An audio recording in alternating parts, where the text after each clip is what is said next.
নওশাদ সিদ্দিকী তৃণমূলের ওপর মারাত্মক অভিযোগ, কারণ এমন কথা কেন বলছি?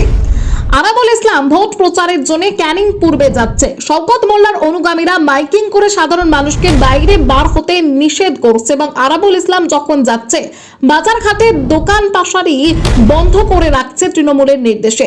তাহলে নওশাদ সিদ্দিকী বলছে তৃণমূল ভয় পাচ্ছে, না হলে সাধারণ মানুষকে হুমকি দিয়ে দমিয়ে দেওয়ার চেষ্টা করছে। কিন্তু আরাবুল ইসলাম পরোয়া না করে সাধারণ মানুষের দ্বারে দ্বারে যাচ্ছেন এবং খাম চিহ্নে ভোট দেওয়ার জন্য দোয়া আশীর্বাদ যাচ্ছে। নওশাদ সিদ্দিকী আরো বিস্তারিত কি বলছেন দেখুন বিস্তারিত খবরে। কোনো অসুবিধা নেই। বহাল তবিয়তে আরাবুল ইসলাম সাহেব ক্যানিং পূর্বে প্রোগ্রাম করছে। আজকে ক্যানিং পূর্বে প্রোগ্রাম করতে গিয়েছেন, এত লোক বার হচ্ছে বিগত দিনগুলোতে। শওকত সাহেব বা আরাবুল ইসলাম আজকে প্রোগ্রাম করতে গিয়েছিল, শওকত সাহেবের লোকেরা মাইকিং করে লোককে বলেছে বাড়ি থেকে বার হতে দেবে না, বাজার দোকান বন্ধ করে দিয়েছে। তারপরেও আরাবুল ইসলাম সাহেবকে দমাতে পারেনি। উনি পায়ে হেঁটে গ্রামে গ্রামে গিয়ে মানুষের কাছে যাচ্ছে। মানুষ একটা আশার আলো খামচিহ্নকে দেখে পাচ্ছে। আরাবুল ইসলামকে নিয়ে এত অভিযোগ, সেই আরাবুল ইসলাম আইএসএফ এর যোগদান। বলুন, প্রশ্নটা কি আপনার? সেসব সবাই জানে। আবার আরাবুল ইসলামকে নিয়ে হ্যাঁ, তা আইএসএফ তো অনেক, হ্যাঁ অবশ্যই প্রেস করেছি আমরা এই বিষয়ে। অলরেডি আমরা বলে দিয়েছি কেন নেওয়া হয়েছে, না নেওয়া হয়েছে,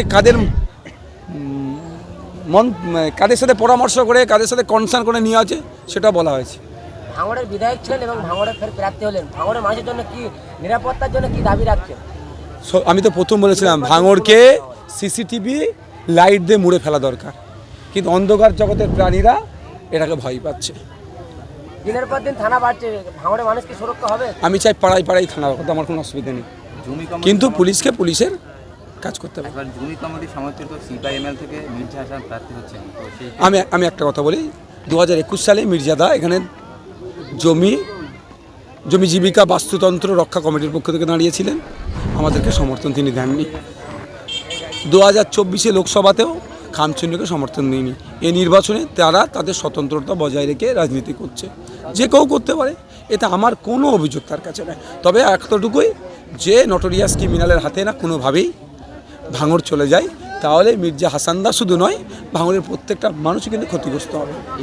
নাম বাদ করেছে ট্রাইব্যুনালে আইএসএফ কতটা সহায়তা? আমি তো বলছি ভাঙড়ের 13টা অঞ্চলে, 13টা অঞ্চলে 13টা অ্যাডভোকেট আমি রেডি করে ফেলেছি।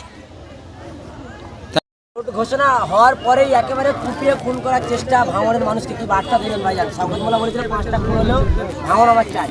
দিন দুপুরে ভাঙড় 2 নম্বর বিডিও অফিসের সামনে প্রকাশ্যে কুপিয়ে খুন করার চেষ্টা, কাকে? যে রাজ্জাক কাকে খুন করে জামিনে ঘুরছে। একটা বড় একটা র্যাকেট এখানে আছে। কেন হয়েছে না হয়েছে সেটা তদন্তের ব্যাপার। সর্বপ্রথম বলবো এটার আমি পরিপন্থী, এটা কোনোভাবেই কাঙ্ক্ষিত নয়। হ্যাঁ, রাজ্জাক খুনের সাথে যারা যুক্ত তারা সর্বোচ্চ শাস্তির আমি দাবি তুলেছি, আগামী দিনেও তুলব। কিন্তু এইভাবে প্রকাশ্যে একটা মানুষকে এইভাবে দিন দুপুরে আইনের তোয়াক্কা না করে খুনের আমি পরিপন্থী। কিন্তু প্রশ্ন আমার এখানে একটা এসে যাচ্ছে মাথায়, শওকত সাহেব বলেছিলেন 4-5টা লাশ পরে তো পড়ুক, ভাঙড় আমার চাই, তারই একটা অংশ নয় তো তদন্ত সাপেক্ষ?